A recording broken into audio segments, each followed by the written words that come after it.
that day, actually, because I mean to say, we hate ship, you know, you hate it, you say, well, this ship, but anything happens to the ship, your love for it comes out, regardless of what she'd like. She's still home to all seamen, we're all the same. The ship is our home, and anything happens because we feel just like losing a loved one. In 1822, the first Dublin to Liverpool passenger ship sailed into the Mersey. Generations of Irish men and women have followed, crowding onto steamers and car ferries in search of a new life. But now that tradition is over. The ferry companies say the route isn't viable. So a link lasting nearly 170 years has been severed. This is the story of the last ferry, from Liverpool to Dublin. Sixth floor. Well, my grandfather came over in the early 1800s. Liverpool has always been known as the overflow of Dublin. In fact, Ireland's one and only colony. Yeah, two Kevin, dig of them. Michael dig of them. Good evening, ladies and gentlemen. This is Captain Townsend speaking. I'd like to welcome you aboard City British Ferry Earl William for sailing to Dunleary. Our set time arrival in Dunleary tomorrow morning is on time at 7:30. That's on time at 7:30 tomorrow morning. All the watertight doors are now closed. The vessel's security seat. Oh, I have, yeah. We've been in cabin. Push it. Bottom to the line. I would have none of them. Put yourself on the step there. Right, it's in. There you go. That's the way you double. That's your, watch yourself on the step there. Man, thanks very much.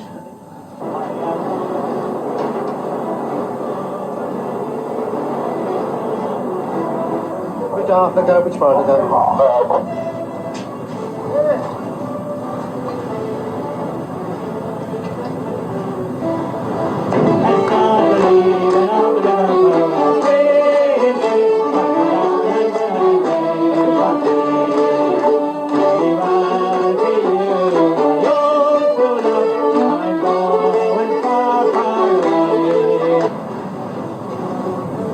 Very sad. I think it should be kept, you know, because the atmosphere is so great, and I think the people are marvellous, and the crew are fantastic. I think it's sad that they're going to lose their jobs, a lot of them.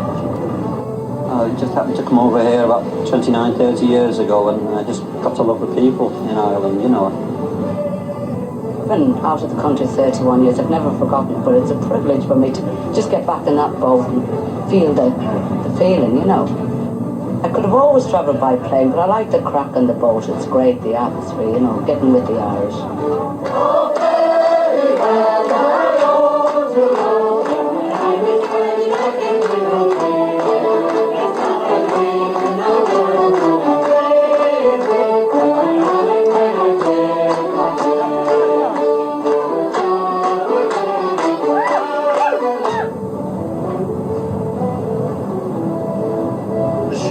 Ghosts for all of us. My father is here, and my mother, and there's me when I was a little boy, when we came over in the early 50s. I remember my mother taking me into the women's washroom, and she lifted me up to look out through the porthole and to see the lights. She said that was England. That was my first sight of England.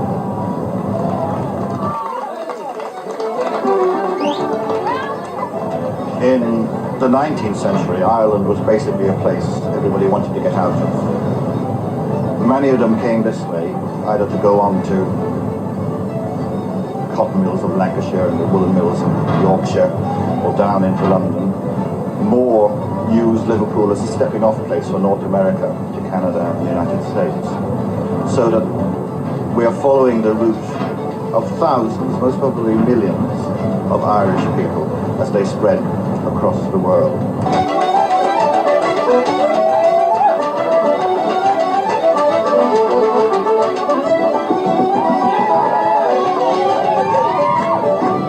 Wherever the Irish go, they take their music and their song with them, and it becomes important. Very often, in fact, it's almost the only thing that makes us Irish.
very, very cheap travel across the Irish Sea. So that, for example, a farm labourer in Mayo could move across for the seasonal harvesting in the Yorkshire Dales and then go back for the winter with what he had earned to pay his rents in Ireland. Debate about the economic effects in Ireland of that sort of movement. But the same thing was happening up to the 1950s, which was the bricklayer coming over and doing seasonal work is still happening today. I come over here in 1951 from Dublin to Chester for £1, 2 and 6 pence. That was me fare and a cabin, right, to Chester. And I went home that year, St. Patrick's Day, Easter, August holiday, and Christmas, and the boats were packed. So it was a big queue outside, and I seen this girl, ponytail, sat there. She was what you call a bopper, right, in the 50s. That night, the boat was electric because it was Cayley music, and there was drinking everywhere. We had drinks there and everywhere, and you couldn't move because the boat was packed. Even in the toilet, there was people lying on the floor. Well, he was nice and dark and not tall, but nice to look at. And well, I fancied him a bit, yeah. I see. So I was only 15 when I met him. I was 17 when we got married. We've got 5 grandchildren. You know, that was like we met on the B&I boat going over.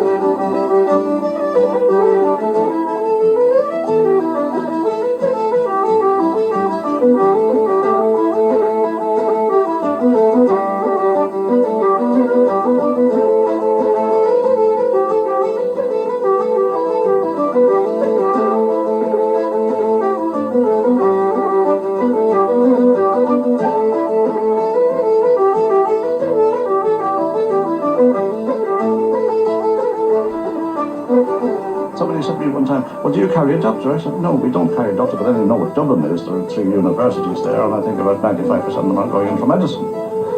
And we are never leave either of the ports without a doctor, a nurse, a priest, and a botanist.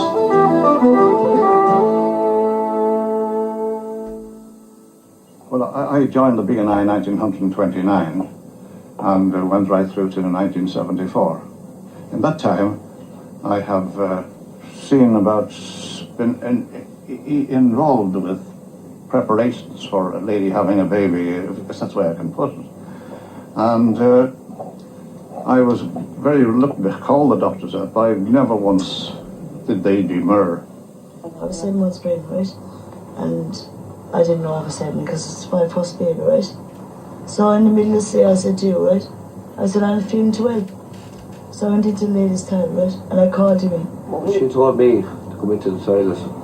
I went straight forward, to the office. And I told her, I said, what is this? I said, she needs a bit of help.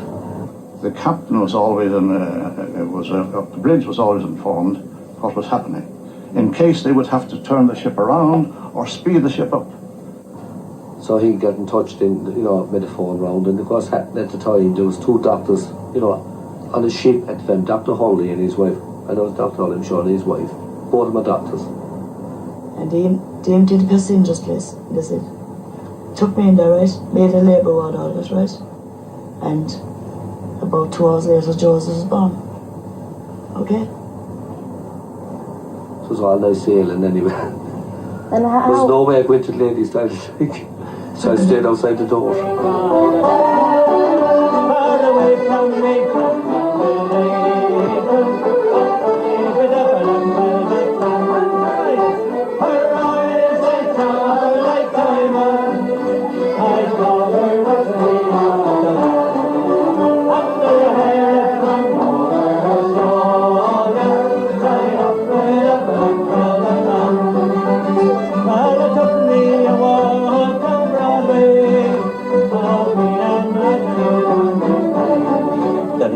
designer music, you know, it was designed for drinking and socialising and having a few pints.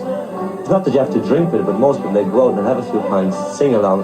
The ultimate instrument is the voice, like, and the ultimate thing that makes the voice work is a few pints, and you've got it all here, you see.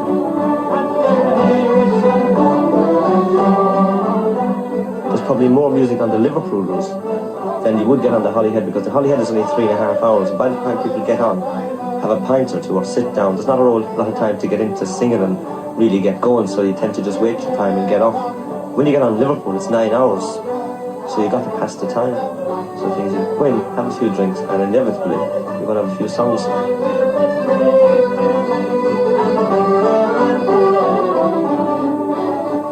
A lot of people have to move away from their own home to bring their culture out.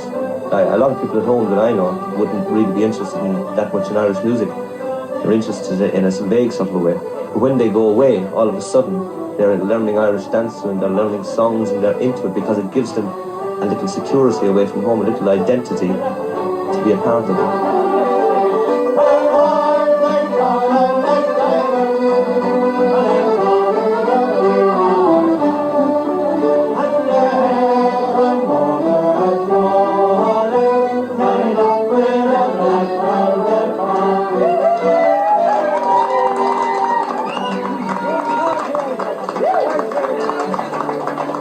Immigration is central to Irish history and Irish culture.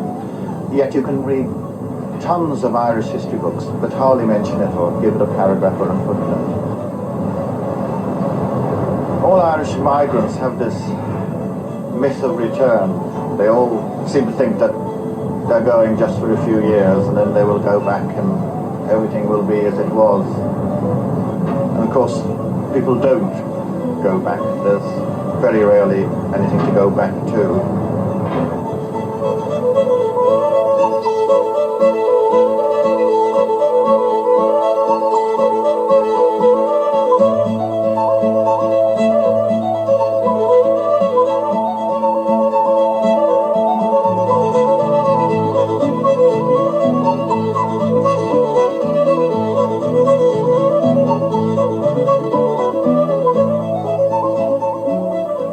Ferry has a particular resonance for Irish women. Traditionally, almost in the sense of folk memory, the Liverpool boat was the boat that Irish women took to go to England for abortion. But of course the Liverpool boat has a further resonance in that, of course, Liverpool being like another Irish town, a lot of Irish women who found themselves with an unwanted pregnancy were thinking about having an abortion. Would think in terms of, well, sort of Aunt Mary is in Liverpool, she'd probably be more understanding about the predicament that I'm in, because of course she's been living in pagan England for so long, where these kind of crises can be addressed more openly, I suppose.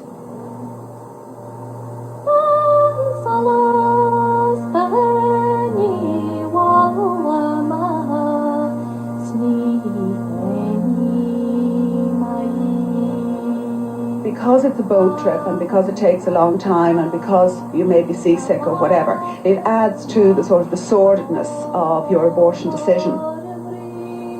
It doesn't help the sense of guilt that it's so relatively easy to get an abortion in England, so that it's almost reassuring stories of pregnant women being sick over the railings on the side or whatever, that it keeps the abortion question in the realm that Irish people recognise, which is the realm of the sordid.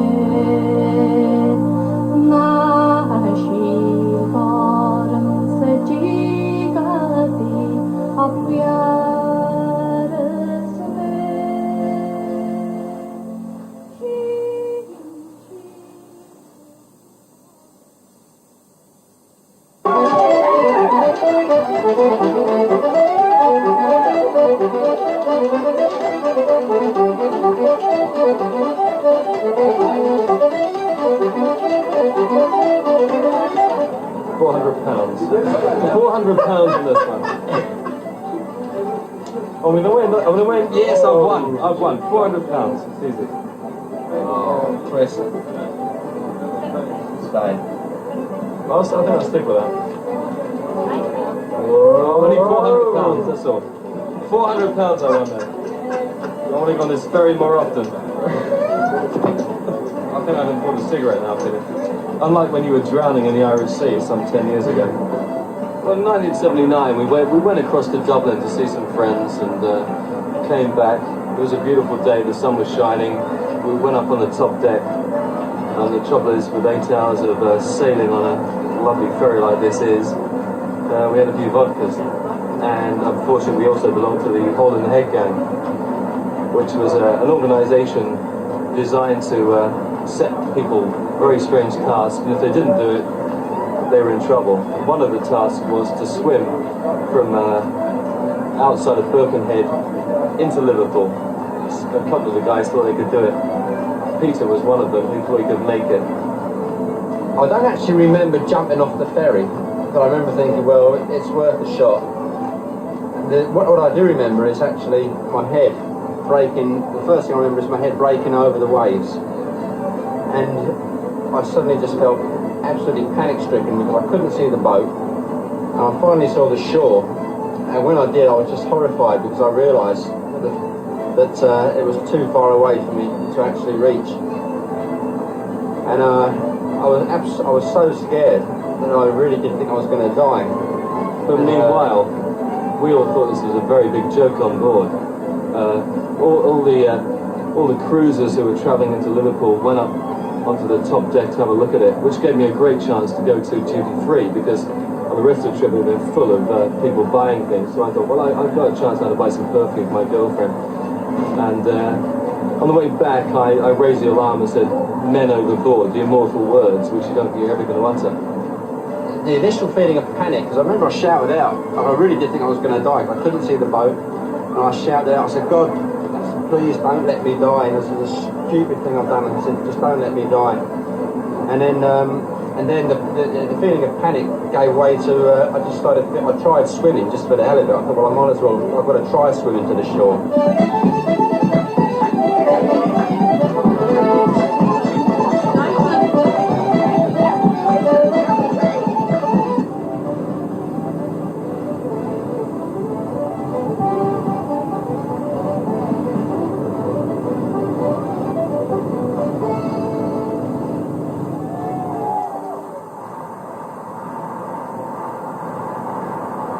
I think the end of this ferry run, the end of this route, tells us more about what's happening in Liverpool and the north of England than it tells us about what's happening in Ireland.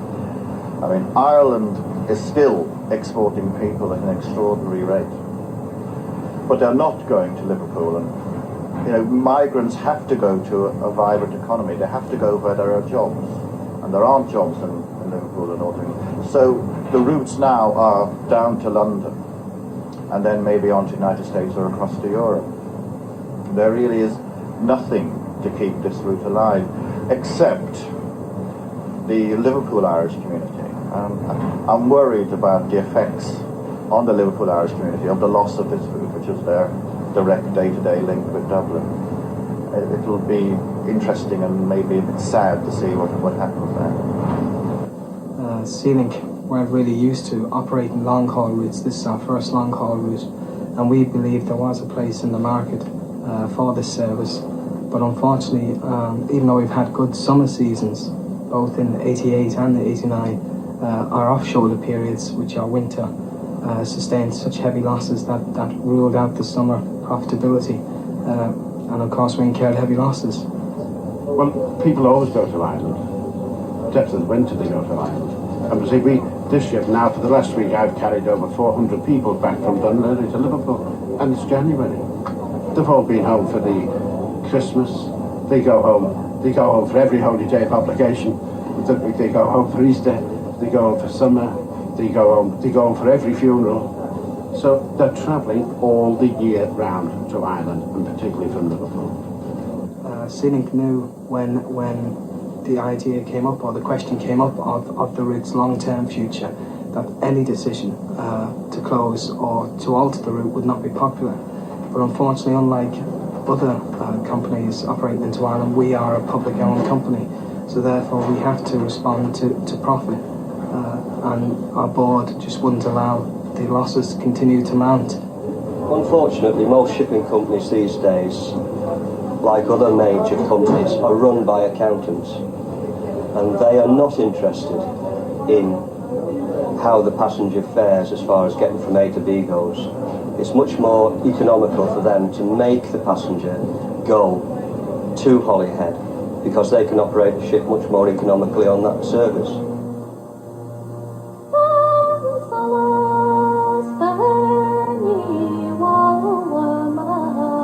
It's very sad. Sad, basically, of my own feelings. I'm very sad for Liverpool.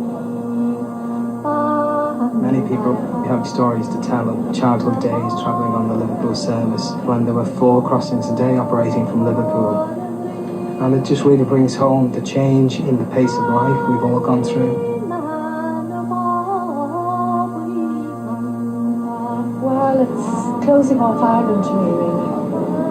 It's very sad, and of course I'm getting older now. I think the only way I'll be probably going back to Ireland would be in the box. I just love coming over. I'm really going to miss this boat. There'll be no routes from England at all once this route's finished. I'm very, very sad, really sad. I'm just wondering how we can get from Liverpool, except going by plane. I don't like the planes. It's a very sad day for us all. Oh, after 160 years, it's a long time, isn't it?